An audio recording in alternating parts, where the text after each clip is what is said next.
अस्सलाम वालेकुम नाजरीन, प्रोग्राम अपफ्रंट बिन मौला आलम के साथ मैं हूँ आयशा नवाज़। अगर आज हम बात करें तो दो अहम डेवलपमेंट्स हुई हैं आज के दिन की। वो हैं सुप्रीम कोर्ट में ताहयात नहली का फ़ैसला महफूज किया गया है, जो कि अभी महफूज किया गया, उसको सुनाया नहीं गया। दूसरी अगर हम बात करें तो वो थी सेनेट में आम इंतखाबात मुलतवी करने की करारदाद को पेश किया गया, और पेश किया गया आज़ाद सेनेटर दिलावर खान की जानिब से, जिसे कसरत राय से मंजूर कर लिया गया। अब कानून और आइन में इसकी क्या हैसियत है, इस वाले से भी हम बात करेंगे। और जो आज की समाअत हुई है उसके हवाले से जो खदोखाल है वो आज हम अभी आपको बताते हैं। चीफ जस्टिस काजी फाइज ईसा की सरबराही में 7 रुकनी बेंच मामले की समाअत की है। इंतखाबात से मुतल्लिक इनफरादी केस हम नहीं सुनेंगे, चीफ जस्टिस की जानिब से ऐसा कहा गया है। जहांगीर तरीन के वकील मखदूम अली खान ने दलाइल का आगाज़ किया था और जस्टिस मंसूर अली शाह ने जहांगीर तरीन के वकील से सवाल किया कि आपके मुताबिक नाअहल के डिक्लेरेशन सिविल कोर्ट से आएगा। मखदूम अली खान ने जवाब दिया कि जी, डिक्लेरेशन सिविल कोर्ट से आएगा। सिविल कोर्ट के फैसले पर किसी का कोई बुनियादी आइनी हक ताहयात ख़त्म नहीं हो सकता। जस्टिस मोहम्मद अली मज़हर ने सवाल किया कि क्या आर्टिकल 62(1)F इंतखाबात से पहले लग सकता है या बाद में भी लग सकता है। वकील मखदूम अली खान ने जवाब दिया कि आर्टिकल 62 और 63 को मिलाकर पढ़ें तो इंतखाबात से पहले ही नाअहली होती है। 62(1)F की नाअहली जैसी तरमीम कब लाई गई? आइन में इस किस्म की तरमीम अयूब खान के दौर में शुरू हुई और आगे चलती गईं। आइन को इतना मुश्किल ना बनाएं कि लोगों का एतमाद ही खो दें। चीफ जस्टिस की जानिब से ऐसा कहा गया है। पूरा पाकिस्तान 5 साल नाअहली कानून से खुश, किसी ने कानून को चैलेंज क्यों नहीं किया? चीफ जस्टिस ने ऐसा भी कहा कि वकील मखदूम अली खान ने मौक़िफ़ अपनाया इस बात पे कि नाअहली की मुद्दत मुनासिब वक्त के लिए होनी चाहिए, ताहयात नहीं। अगर कोई कानून चैलेंज करे फिर अदालत देखेगी। सुप्रीम कोर्ट ने ताहयात नहली केस में आइन की तशरीह की। अटॉर्नी जनरल ने ऐसा कहा, एक डिक्टेटर आया और उसने लोगों को नाअहल के लिए तरमीम की। चीफ जस्टिस ने ऐसा कहा। अदालत उज़्मा ने दलाइल मुकम्मल होने पर फैसला महफूज कर लिया। चीफ जस्टिस काजी फाइज ईसा ने रिमार्क्स दिए कि जल्द मुख्तसर फैसला सुनाने की भी कोशिश करेंगे। अच्छा, साथ ही साथ बताएं तो सेनेट ने 8 फरवरी को आम इंतखाबात मुलतवी कराने की करारदाद मंजूर कर ली। सेनेट में सिर्फ 14 सेनेटर्स मौजूद थे। सेनेटर दिलावर खान ने कहा कि इलेक्शन के इनकाद के लिए साजगार माहौल फराहम किया जाए। छोटे सूबों में बिलखसूस इलेक्शन मुहिम को चलाने के लिए मसावी हक दिया जाए। इलेक्शन कमीशन शेड्यूल मुअत्तल करके साजगार माहौल के बाद शेड्यूल जारी करे।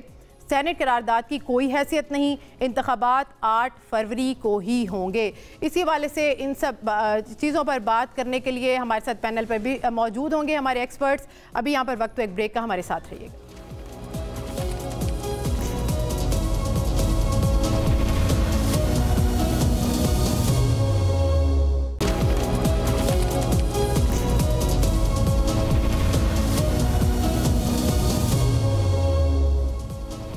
वेलकम बैक नाजरीन। तो अभी जैसे आपको बताया था कि 2 अहम डेवलपमेंट्स हुई थी आज के दिन में। सुप्रीम कोर्ट में ताहयात नहली केस की करारदाद को आज़ाद सेनेटर दिलावर खान ने पेश किया, जिसको कसरत राय से मंजूर कर लिया गया। और दूसरी जानिब सेनेट में आम इंतखाबात मुलतवी करने की करारदाद कसरत राय से मंजूर की गई और दूसरी नाअहली पर फैसला महफूज किया गया है, वहाँ पर वो अभी सुनाया नहीं गया। इसी वाले से मज़ीद बात करने के लिए हमारे साथ मौजूद होंगे, हमारे पैनलिस्ट पे मौजूद हैं बैरिस्टर शुएब रज़ाक, माहिर कानून हैं। बहुत शुक्रिया सर प्रोग्राम में वक्त देने के लिए। और सेकंड हमारे साथ मौजूद हैं आरिफ चौधरी, वो भी माहिर कानून हैं। बहुत शुक्रिया सर आपके वक्त देने का।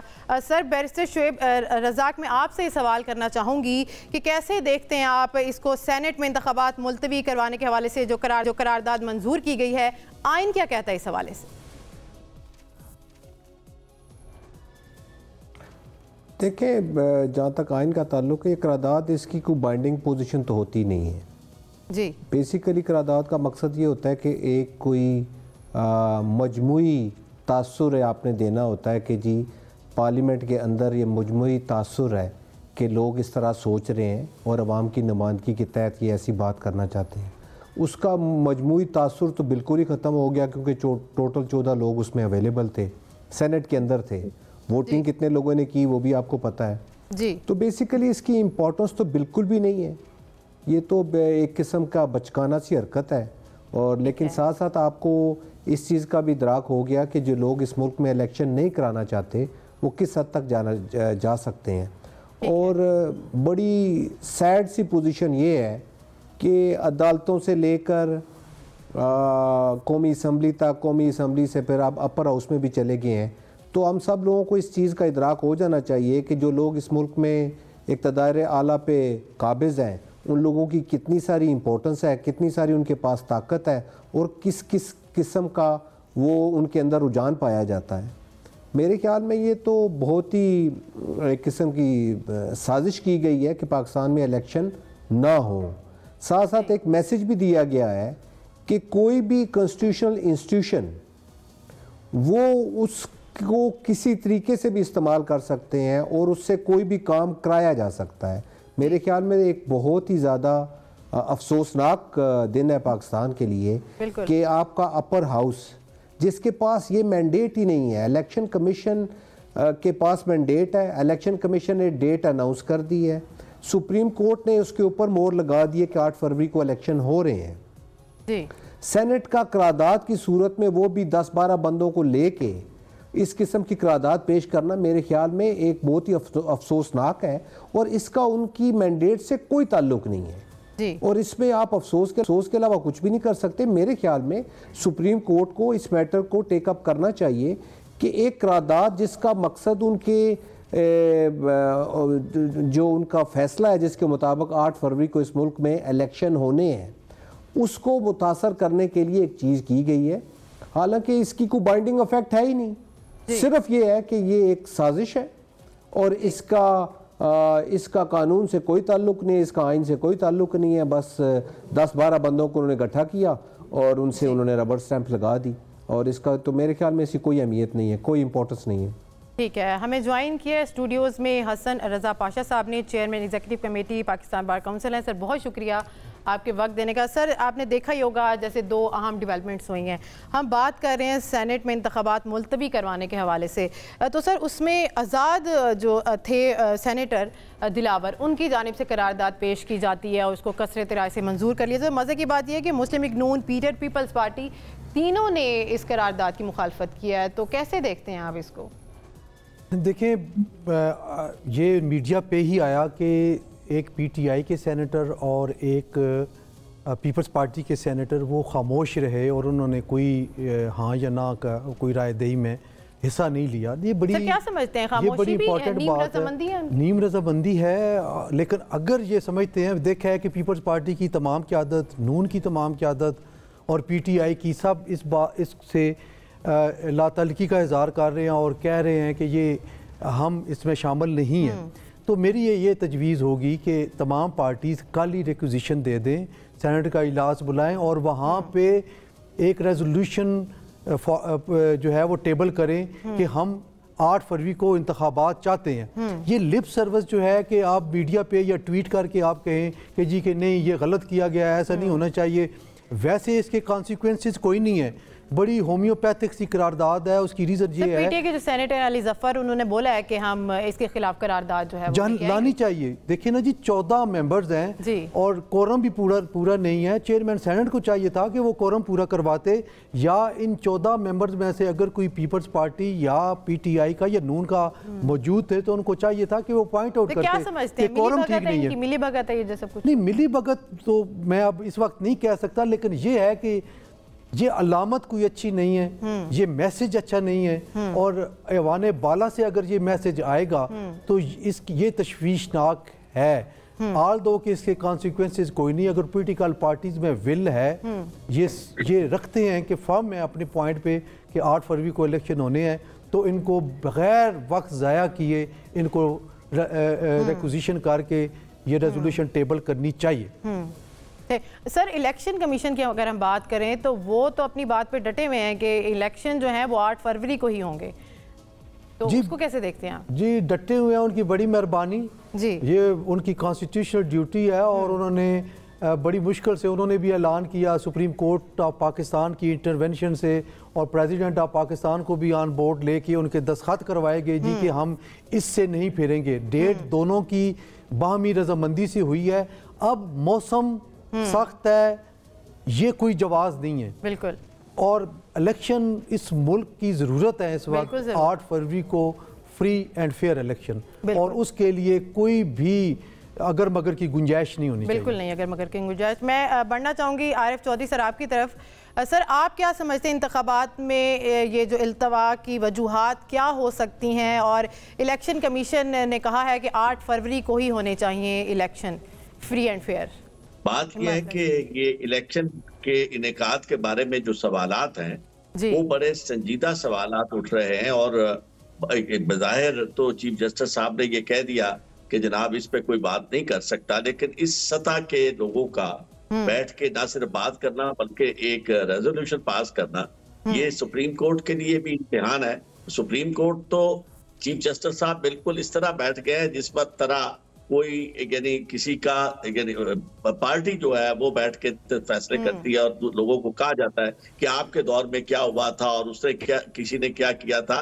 मामला यह है कि इस वक्त उनकी हैसियत जो है वो आर्बिटर की है, और अगर वो आर्बिटर ना रहे, जो कि आप मैं समझता हूँ कि इन चंद दिनों में जो हमने उनका स्टाइल देखा है, जिस तरह कोर्ट को कंडक्ट करते हुए उन्हें देखा है सारे मामलात में, ह्यूमन राइट्स के इश्यूज पे जिस तरह उनका रवैया देखा है, लॉयर्स के बारे में जो रवैया देखा है, और किसी को सुनने के बारे में, और इवन जो भी खवातीन तक के बारे में जो मजलूम लोग हैं उनके बारे में जो भी उनका स्टाइल है, तो मैं ये समझता हूँ कि ये इंतहाई मायूस कौन है, क्योंकि ये इसका मतलब ये है कि जो लोग इंतखाबात मुलतवी कराना चाहते हैं वो बिल्कुल इस पे लगे हुए हैं, और अल्टीमेटली होगा यही कि वो इन्होंने तो मौसम का कह दिया, वो कुछ और बहाने बनाएंगे, क्योंकि बुनियादी तौर पर जिस मकसद के लिए ये जो इलेक्शन 8 फरवरी का है, ये जो इन्हें वो लाया गया था इस काम के लिए कि जी आपको हमने प्राइम मिनिस्टर बनाना है, उनका प्राइम मिनिस्टर बनना लोगों के लिए नजर नहीं आ रहा। और पाकिस्तान की रवायत यह है कि जब तक मुस्बत नतायज या मतलूबा नतायज हासिल ना हो, उस पर भी आगे चल के सर बात करते हैं। अगर हम यही बात करें इलेक्शन मुलतवी होने के हवाले से, तो ये डिबेट क्यों चल रही है? 14 मई को भी पहले इस हवाले से बात की गई कि इलेक्शन मुलतवी होने चाहिए, तो अब फिर से यही बात, ये स्टांस क्यों लेके चल रहे हैं सब? क्या समझते हैं आप? इसकी वजह यह है कि अगर तो बुलाया यानी वो लोग जिन्होंने 90 दिन के अंदर इंतखाबात नहीं करवाए थे और सुप्रीम कोर्ट का फैसला जो था उसे परेकाह के बराबर नहीं समझा था, अगर उनको बुलाया जाता और उनके बारे में कार्रवाई की जाती तो यकीनन पाकिस्तान के अंदर किसी को भी आइन से मावरा सोचने की हिम्मत ना होती। लेकिन यहाँ पसंदो नापसंद के मुताबिक चीजें चलती हैं, एक बात किसी के लिए अच्छी दूसरे के लिए बुरी, और इसी तरह वाइस वर्सा। तो मामला यह है कि किसी ने भी संजीदगी से उस अमल को जो पाकिस्तान के अंदर आइन की खिलाफ वर्जी का अमल था 90 दिन के अंदर इंतखाबात ना करवाना, उसे चूंकि संजीदगी से नहीं दिया, इसलिए अब चीजें अफवाहें और इस तरह की चीजें नजर आ रही हैं। और खास तौर पर कुछ ऐसे एजेंडे भी हैं जो जिस तरह लॉन्ग टर्म प्लानिंग भी की जा रही है।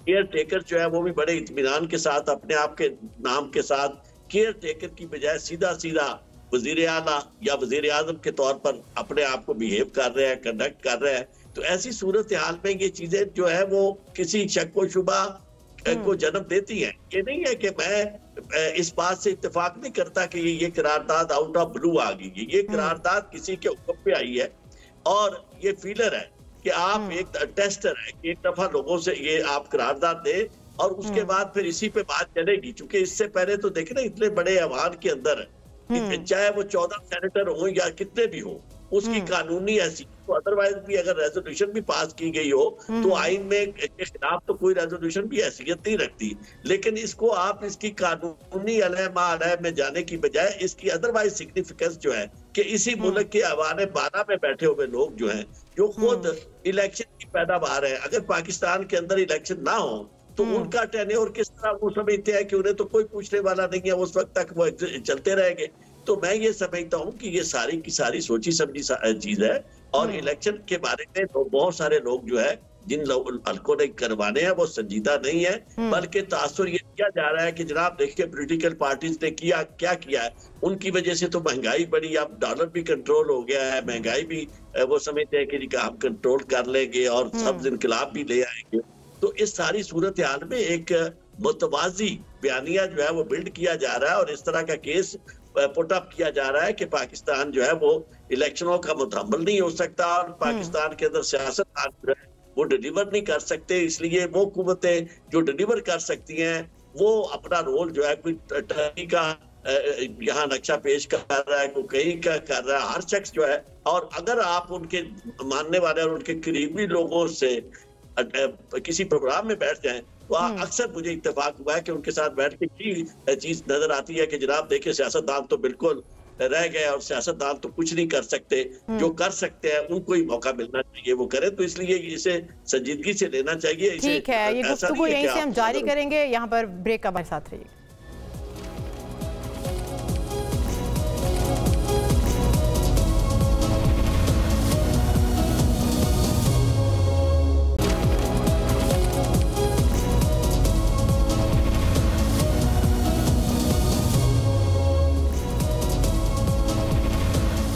वेलकम बैक नाजरीन। इसी गुफ्तगू को आगे बढ़ाएंगे और हसन रज़ा पाशा साहब मैं आपसे पूछना चाहूँगी कि मोहम्मद आरिफ साहब कहते हैं कि जो लोग इलेक्शन पोस्टपोन करवाना चाहते हैं वो हैं कौन आखिर, जब सब एक साथ मिले हुए हैं, जब सब ने मुखालिफत की है, PTI ने मुखालिफत की है, मुस्लिम लीग नून है, पीपल्स पार्टी जो बड़ी सियासी जमातें हैं उन्होंने मुखालिफत की है, तो फिर आखिर कौन है जो मुलतवी करवाना चाहते हैं इंतखाबात? इंटरेस्टिंगली जो रेजोल्यूशन मूव की गई है वो एक आज़ाद सेनेटर हैं उनकी तरफ से मूव की गई। जी। लेकिन देखने की बात ये है कि 14 मेंबर्स मौजूद थे जी, वो किसी न किसी पार्टी से तो उनका ताल्लुक था। बिल्कुल मेरा ख्याल है कि ये सबको अब अपनी अपनी जो पार्टीज़ हैं उनको पता चल गया होगा कि कौन कौन से सेनेटर ने उस रेजोल्यूशन को ओन किया और किसने उसको निगेट किया। ठीक है। नून के सेनेटर अफनान उल्लाह साहब का आया मीडिया पे ही हमने देखा कि उन्होंने उसके ख़िलाफ़ वोट दिया है कि ये नहीं होना चाहिए। और पीपल्स पार्टी के एक सेनेटर वहाँ पे मौजूद थे, वो खामोश रहे, और दूसरे PTI के एक सेनेटर थे वो भी खामोश रहे। तो ये अजीब सी बात है, समझ नहीं आ रही कि ये पहले से तयशुदा प्रोग्राम था। बहरमन तंगी साहब भी चुप रहे। जी। हाँ। तो ये खामोशी नीम रजामंदी होती है। अच्छा। बहरहाल दोनों पार्टीज को अपने सेनेटर से कम अज़ कम पूछ जरूर करनी चाहिए कि बाकी जिन्होंने हाँ किया वो सारे क्या आज़ाद थे? सर आज़ाद तो नहीं होंगे ना। This is question. तो यकीनन किसी न किसी पार्टी से ताल्लुक होगा। जी बिल्कुल। तो मैं समझता हूँ कि ऑल्दो कि इसकी कोई कॉन्सिक्वेंसेस नहीं है, कोई इम्प्लीमेंटेशन नहीं हो सकती, लेकिन ये एक ऐवान बाला से ये मैसेज आ जाना इसकी एक बड़ी अहम बात है। ठीक है। तो सुप्रीम कोर्ट का फैसला है ना, सुप्रीम कोर्ट का फैसला है कि 8 फरवरी को होने चाहिए फ्री एंड फेयर इलेक्शंस। तो सर मतलब ये सारा मतलब होना, ये सब कुछ होना, सेनेट में करारदाद का मंजूर हो जाना, सुप्रीम कोर्ट के जो फिर नेक्स्ट आने वाले फैसले होंगे फिर वो उनकी क्या हैसियत होगी? देखिए सुप्रीम कोर्ट ने वाकई बड़ा इसमें अपना रोल प्ले किया। चीफ जस्टिस साहब को ये क्रेडिट जाता है कि उन्होंने ऐसे ऐसे केसेस जो कि 10-10 हियरिंग होती थी, कई हफ्ते चलते थे, उनको 1-2 दिन में निपटाया और फैसला कर लिया। और इनमें से एक फैसला ये इलेक्शन कराने वाला था। आप देखें कि इन्होंने एक दिन फिक्स किया और दूसरे दिन तमाम स्टेक होल्डर से एक डेट ले के अनाउंस करवा दी, और ख़ुद नहीं उन्होंने अनाउंस की, ये इलेक्शन कमीशन ऑफ पाकिस्तान और प्रेसिडेंट ऑफ पाकिस्तान ने दोनों ने इस डेट पे एग्री हुए और ये डेट दे दी। और मैं समझता हूँ कि ये क्रेडिट उनको अगर ना दिए जाए तो ये ज्यादती होगी। बाकी और भी कई ऐसे केसेस उन्होंने टेक अप किए और अभी भी वो किए हुए हैं और तेज़ी से वो फैसले कर रहे हैं।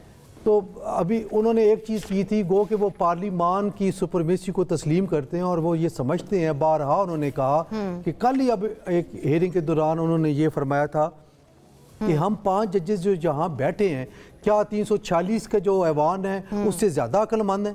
तो वो पार्लिमान की सुपरमेसी को ओन करते हैं और उसकी वाज़े मिसाल प्रैक्टिस एंड प्रोसीजर एक्ट के बारे में जो उनका फैसला था और जिसको उन्होंने कहा कि ये फैसला ठीक है और अपने इख्तियारात खुद सरेंडर किए। और दूसरा जो अभी केस चल रहा है न्यायालय का, उसको आइन की जो 62(1)(f है आर्टिकल, उसको और फिर इलेक्शन एक्ट 2017 में की गई अमेंडमेंट को देखते हुए वो कह रहे हैं कि क्या इसमें से कौन सा प्रिवेल करेगा? ताहयात नहली जो है ये 5 साल तक मुहित होगी? जी, ये लग रहा है जजेस की ऑब्जर्वेशन देख के कि वो लाइफ टाइम वाली ख़त्म हो जाएगी और अप टू 5 इयर्स हो जाएगी मैक्सिमम जो न्यायालय का पीरियड है। सर माजी में जो मामला ख़त्म हो गया है उसकी क्या हैसियत है फिर? डिक्लेरेशन वाली सर जी, डिक्लेरेशन वाली जो मामला ख़त्म हो गया है न्यायालय वाली माजी में, तो उसकी क्या हैसियत है? वो ख़त्म हो जाएगा। ये 7 रुकनी बेंच अब जो भी फैसला करेगा और अगर ये अनडू करते हैं कि लाइफ टाइम न्यायालय नहीं होगी, मैक्सिमम न्यायालय की मुद्दत 5 साल है, तो फिर उसके बारे में उन्होंने एक लाइन ही लिखनी है और मेरा ख्याल है कि वो सारा मामला सेटल हो जाएंगे। ठीक है सर, जब ये फैसला सुनाया जाएगा तो बानिया पीटीआई की अगर बात करें तो वो तो नाअहल हो चुके हैं 5 साल के लिए, तो ज़्यादा फ़र्क तो फिर नवाज शरीफ को पड़ेगा ना? जी बिल्कुल, जहांगीर तरीन को जैसे पड़ सकता है। जी, ये नवाज शरीफ भी है, जहांगीर तरीन भी, केसरानी भी, काफ़ी सारे लोग थे। कल हेयरिंग आपने देखी होगी, काफ़ी सारे लोग थे जिनको लाइफ टाइम हुई थी। और इसमें भी कोई शक नहीं है कि अल्टीमेटली बानी तहरीक इंसाफ जो है he would be also the beneficiary of this amendment, क्योंकि उन पे भी न्यायालय की तलवार लटक रही है और वो बेनिफिशियरी होंगे इस कानून के तहत कि लाइफ टाइम के बजाय 5 साल उनकी होगी। शुएब सर, मैं आपकी जानिब बढ़ूंगी, आप क्या समझते हैं ताहयात न्यायालय 5 साल तक मुहित होगी और इसका ज़्यादा असर किस पर पड़ेगा? नवाज शरीफ पर, जहांगीर तरीन पर? अगर बानिया पीटीआई की बात करें तो वो तो ऑलरेडी 5 साल के लिए नाअहल हैं। देखें, सुप्रीम कोर्ट ने बड़ी डिटेल में बात की है जी कि 62, 63 को लेकर आप इसको तारीखी जायज़ा लेना, तो इसका मकसद ये था कि जमहूर को और जमहूर के अंदर रहने वाले लोगों को कोई ना कोई उनके ऊपर नज़र रखी जाए। ये अमेंडमेंट की इसलिए की गई थी कि इस मुल्क में जमहूरियत कभी भी मजबूत जड़ें ना पकड़ सके।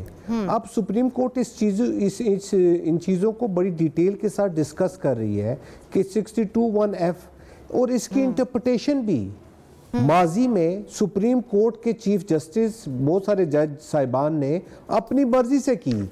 एक ही किस्म की अगर नाअहली है तो उसमें एक बंदे को ताहयात नाअहल कर दिया और किसी को स्कॉट फ्री कर दिया। तो ये सुप्रीम कोर्ट के पास बड़ी ज़बरदस्त अपॉर्चुनिटी है। देखिए, पाशा साहब कह रहे थे कि आपने पार्लियामेंट को आपने उसका इक़्तिदार देना है, आपने पार्लियामेंट को ये इख्तियार देना है कि वो लेजिस्लेट कर सके। मैं इस पे थोड़ी सी सबमिशन ये करूँगा, मेरे भाई हैं, बड़े हमारे सीनियर हैं, कि पार्लियामेंट इस मुल्क में पार्लियामेंट भी उतनी ही मजबूर है as far as legislation is concern.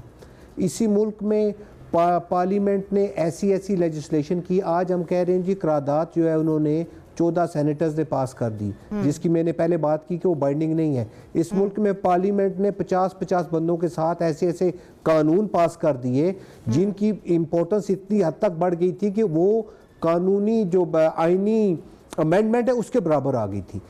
तो जुडिशल रिव्यू का भी थोड़ा बहुत लिहाज रख ले, लेकिन साथ साथ आपने intention of the parliament check करनी है कि लोगों की नीयत क्या है।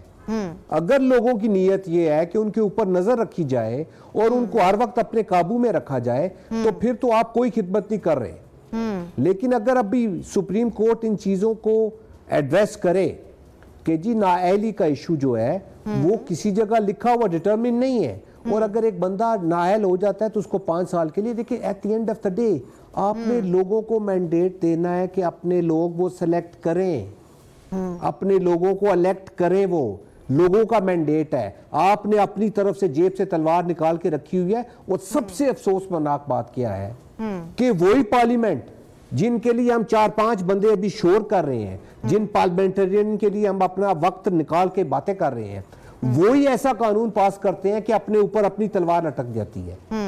इनको इस चीज का इदराक होना चाहिए कि कौन सा कानून पास करना है और कौन सा पास नहीं करना, और फिर अदालतों को भी इस चीज का इदराक होना चाहिए कि कौन सा कानून है जो वो आज पास का, कौन सा जजमेंट है वो जो आज पास कर रहे हैं, कल दूसरी एक कोर्ट आएगी तो वो उसको उठा के बाहर फेंक देगी। इस मुल्क ठीक है, मैं बढ़ना चाहूंगी सर। ठीक है, आपका पॉइंट आ गया। सर आरिफ चौधरी की सब बढ़ना चाहूंगी। सर, आप कैसे देखते हैं इस तरह से ताहयात न्यायालय 5 साल तक मुहित होगी, नहीं होगी, या किस पे ज्यादा असरअंदाज होगी? आपका इस बारे में क्या ख्याल है? देखिए, सबसे पहली बात तो ये है कि ये जो फैसला है वो तो नजर आ रहा है कि फैसला क्या हो, तयशुदा मामला है। दूसरी बात यह है कि अगर एक फलसफा जिसकी तरफ आज इशारा किया गया कि और सारे दोस्त भी ये कह रहे हैं कि भाई अगर नाअहली नहीं होनी चाहिए तो फिर सिरे से नहीं होनी चाहिए, फिर ये 5 साल वाली या लाइफ टाइम वाली क्या बात हुई? तय कर दिया जाए कि नाअहली जो है वो सिरे से होनी नहीं चाहिए। जो फैसला अगर नाअहल करना है तो अवाम ने करना है, किसी को अहल करना है तो अवाम ने करना। दूसरा इम्तिहान इस वक्त जो सबसे बड़ा इस वक्त सुप्रीम कोर्ट का है, जिसने हमारे दोस्त ने तारीफ की कि जी उन्होंने प्रैक्टिस एंड प्रोसीजर बिल जो है वो मंजूर किया। उसके बाद वो कहते हैं कि जनाब हम किसी मामले में जो पार्लियामेंट का दायरा इख्तियार है उसमें मुदाखलत नहीं करेंगे। तो एक बात, और दूसरी बात उन्होंने कहा जी कि जो हाई कोर्ट में मामला पेंडिंग होगा उसमें सुप्रीम कोर्ट नहीं करेगी। अब हमने ये देखा कि हाई कोर्ट में मामला पेंडिंग था 90 डेज वाले इलेक्शन का, और सुप्रीम कोर्ट ने उसमें मुदाखलत की और उसके ऊपर बहुत लहदे हुई और बहुत सारे लोगों ने यानी कहा कि ये क्यों ऐसा हुआ, और उसके बरक्स आया मामला।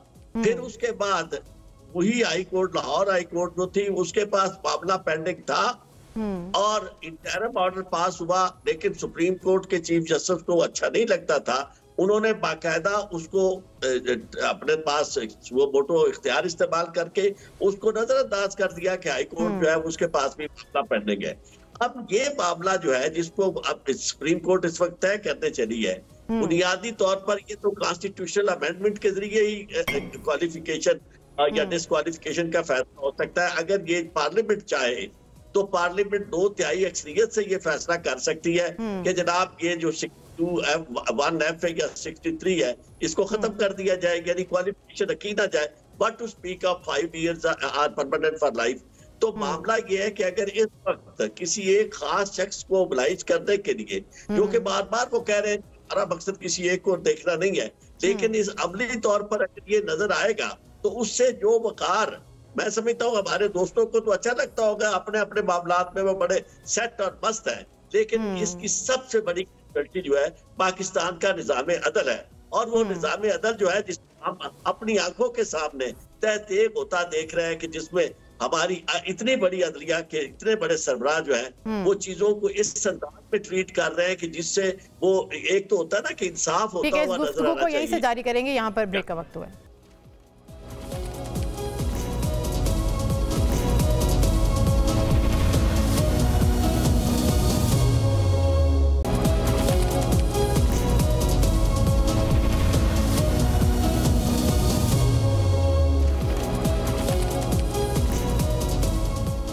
वेलकम बैक नाज़रीन। सर हसन रज़ा पाशा साहब, मैं आपकी जानिब आऊँगी।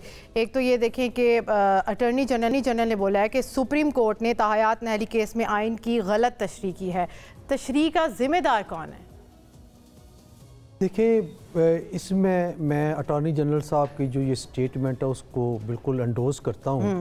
62(1)(f में बल्कि आइन की किसी शिक में भी ये दर्ज नहीं है कि किसी भी नाअहली की सूरत में जो उसकी मुद्दत है वो लाइफ टाइम होगी। ठीक है।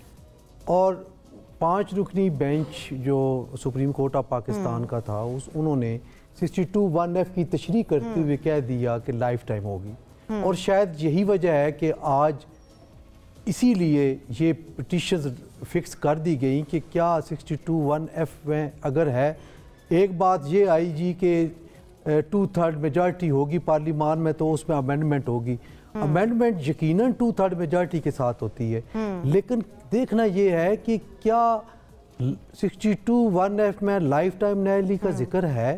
अगर है तो फिर 2/3 मेजॉरिटी से ही अमेंडमेंट आएगी और उसमें नाअहली लाइफ टाइम के बजाय 5 साल कर दी जाएगी। लेकिन जब वो नहीं है तो फिर मैं ये समझता हूँ बतौर स्टूडेंट ऑफ लॉ कि उसमें आइन में अमेंडमेंट करने की ज़रूरत नहीं है, ना ही 2/3 मेजॉरिटी की ज़रूरत है। अलबत्ता ये जो एक 5 रुकनी बेंच का ये जजमेंट है इसको आपने अनडू करना है, और उसको अनडू करने के लिए 5 से ज़्यादा जो मुअज़्ज़ज़ जज साहबान उनका बेंच, आप 7 रुकनी बेंच जो है वो समाअत कर रहा है, तो ये ही काफ़ी रहेगा उस जजमेंट को ओवरडू करने के लिए और इसको कन्वर्ट करने के लिए इनटू, चूंकि दूसरी साइड पे साथ ही चौधरी साहब ने एक शख्स की बात की है, एक शख्स की वजह से नाअहली हो रही है, तो आप क्या समझते हैं इन बात? नहीं, शख्स की बात नहीं। उस वक्त भी जब ये मियां नवाज शरीफ साहब को या जहांगीर तरीन साहब को लाइफ टाइम नाअहली हुई तो उस वक्त भी हमने बतौर डेमोक्रेट्स ये बात की थी कि किसी सियासतदान को लाइफ टाइम के लिए आप नाअहल नहीं करार दे सकते। मसलन अभी आप देखें कि इमरान खान साहब को एक केस में सज़ा हुई है, हम ये समझते हैं कि वो सज़ा ठीक नहीं हुई, वो उसमें उनको डिफेंस का मौका नहीं दिया गया। क्या इसको अब लाइफ टाइम के लिए कर दिया जाए? आगे चल के अपील में हो सकता है वो बरी भी हो जाए और ज्यादा चांसेस है बरी होने के। तो ये चीजें सारी देखनी पड़ती हैं। जुडिशियल रिव्यू की पावर्स अपनी जगह पे मौजूद हैं, इनको देखना चाहिए। और इस तरह अगर आप लाइफ टाइम नाअहल करते जाएंगे तो आपके पास बचेगा क्या? हाँ, सबसे बेहतर फोरम इसमें नाअहली का जो है वो अवाम है। अवाम के पास जाएंगे, अवाम उनको नापसंद करेंगे और समझेंगे कि इन्होंने कोई करप्शन किया, उनको हरा देंगे। जमातें जो हैं वो एक दूसरे को नाअहल करवाने के पीछे हैं। तो मुल्क को देखें, हालात देखें, मुआशी हालात देखें, तो फिर कैसे मुल्क चलेगा? कौन जिम्मेदार होगा इसका? जी बिल्कुल, यही चीज़ है कि इतनी अनसर्टेनिटी हर मामले में है और ख़ास तौर पर आज एक और अनसर्टेनिटी जो सेनेट ऑफ पाकिस्तान की तरफ से आ गई है। तो ये सारी चीज़ें क्या मुल्क के जो मामलात हैं, जो इस वक्त मुल्क जिस कंडीशन से गुजर रहा है, ये उसके लिए वाकई नुकसानदेह हैं। और 8 फरवरी बिल्कुल नज़दीक आ गई है, ऑलमोस्ट सारा प्रोसेस मुकम्मल हो गया है, सिर्फ छपाई बाकी है बैलेट पेपर्स की। 13 जनवरी के बाद छपाई का अमल शुरू हो जाना है और ये सारा प्रोसेस ऐसे ही ख़त्म हो जाएगा? नहीं, इसको डीरेल नहीं होना चाहिए, इसको आगे बढ़ना है और इसको पूरी कन्विक्शन और फर्म स्टैंस लेके इनको इलेक्शन की तरफ जाना चाहिए। ठीक है, शुएब रज़ाक साहब आपकी तरफ मैं बढ़ूंगी। क्या समझते हैं पीटीआई को रफ्ता रफ्ता लेवल प्लेइंग फील्ड मिल रही है क्योंकि उनके आहिस्ता आहिस्ता कागजात नामजदगी मंजूर हो रहे हैं? देखिए, ये बात तो बड़ी खुशाइंद है, लेकिन मुझे ये हो रही है कि जो लोग इलेक्शन कमीशन की वजह से अपॉइंटमेंट हुई थी उन्होंने कितना मुज़क्का खेज़ तरीके से लोगों के कागजात नामजदगी को मुस्तरद कर दिया। वो it was a shocking news for every political activist.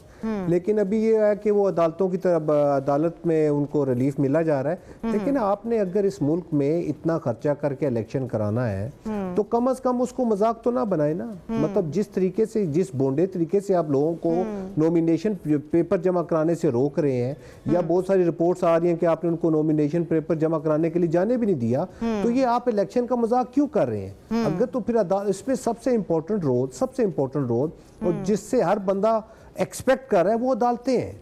देखिए, अगर इस मुल्क में अभी आपने इलेक्शन कराना है, आपने पार्लियामेंट की हालत भी देख ली है, आज आपने सेनेट की हालत भी देख ली है, आखिरी उम्मीद आपके पास अदालतें हैं। अगर अदालतें इन चीज़ों को समझ जाए और अदालत इस चीज का इदराक कर ले। ठीक है सर, आपका पॉइंट आ गया। मैं आरिफ सर से जानना चाहूंगी, सर आप क्या समझते हैं अदालतों के साथ हैं और इसमें आगे कुछ नहीं हो सकता? पीटीआई को लेवल प्लेइंग फील्ड मिल रही है जिस तरह से उनके कागजात नामजदगी मंजूर हो रहे हैं, आप क्या समझते हैं? देखिए, बिल्कुल नहीं मिल रही। उसकी वजह यह है कि एक वाकया जो यहाँ हुआ, जो पीटीआई के चेयरमैन, जिनका नाम हम नहीं ले सकते, बानी चेयरमैन, उन्होंने जज के बारे में कहा कि हम आपको छोड़ेंगे नहीं, आपके खिलाफ कानूनी कार्रवाई करेंगे। उन्होंने बाद में माफी भी मांगी, लेकिन इसके बावजूद आज तक अभी वो केस चल रहा है। मैं सुन रहा था कल अहमद वली खान की तकरीर, जो वहाँ पेशावर हाई कोर्ट के चीफ जस्टिस को खड़े होकर जलसा आम में कत्ल दे रहे थे कि जनाब हम आपको छोड़ेंगे नहीं, आप यहाँ बैठ नहीं सकेंगे। और जुर्म उनका ये है कि वो मजलूमों की दाद फरियाद कर रहे हैं, उनको उनकी फरियादें सुन के उनको रिलीफ दे रहे हैं। तो सूरत हाल है कि यहाँ फील्ड तो क्या, मैं समझता हूँ कि उन्हें प्लेइंग फील्ड भी नहीं दिया जा रहा इमरान खान और उनके साथियों को। उसकी वजह यह है कि जिस तरह की सूरत हाल पैदा कर दी गई है, यानी किसी शख्स को इस तरह पकड़ना। और फिर अदालतों के बारे में मेरे दोनों दोस्त जो है, क्योंकि हम सबका अदालत से ताल्लुक है, अगर अदालत का म्यार नीचे गिरता है तो हम में से किसी को भी खुश नहीं होना चाहिए, चाहे उससे वक्ती तौर। ठीक है सर, आपका पॉइंट आ गया। अब सवाल यह है कि 8 फरवरी को इलेक्शन होंगे या नहीं, एक बहुत बड़ा सवाल है हमारे लिए। अब प्रोग्राम से फिर वक्त इतना ही, इजाजत दीजिए।